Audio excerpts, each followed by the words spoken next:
عورت کبھی حوا، کبھی مریم، کبھی زہرا، عورت نے ہر دور میں قوموں کو سنوارا۔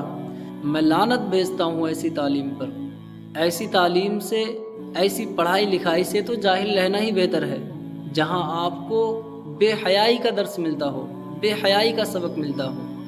یہ ویڈیو انڈیا کے ایک Fatima arts and science college کی ہے۔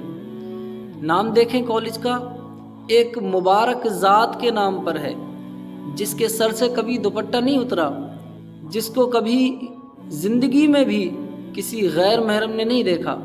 تو نام باحیا ذات پر، لیکن کام دیکھیں بے حیائی والے، کام دیکھیں شیطان مردود والے۔